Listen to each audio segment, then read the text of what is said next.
Ang dyablo ay dumating upang magnakaw, pumatay at manira. Ngunit si Jesus ay dumating upang wasakin ang mga gawain ng dyablo at magdala ng masaganang buhay. Maraming tao ang nananatili sa pagkabihag at hindi makalaya mula sa pagkabalisa, depression, adiksyon, mga problema sa pag-iisip o ilang mga sakit. Bihira ang taong namumuhay sa ganap na kapayapaan, kagalakan, kaliwanagan ng isip at masaganang buhay, ngunit ito mismo ang buhay na inihanda ni Jesus para sa iyo.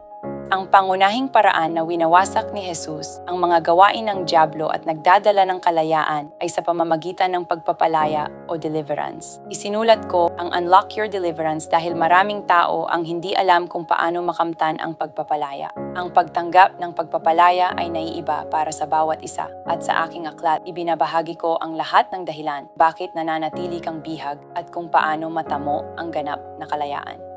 Ang aklat na ito ay para sa mga walang kaalaman tungkol sa pagpapalaya, pati na rin sa mga matagal nang naghahanap ng pagpapalaya, ngunit hindi pa rin nakakamtan ito ng buo. Buong puso akong naniniwala na matutuklasan mo ang ganap na kalayaan pagkatapos mong basahin ang aklat na ito. Nakapaloob dito ang malalim na mga revelasyon tungkol sa espiritual na kaharian, at ang mga susi ng kaharian ay inilalabas upang buksan ang iyong pagpapalaya.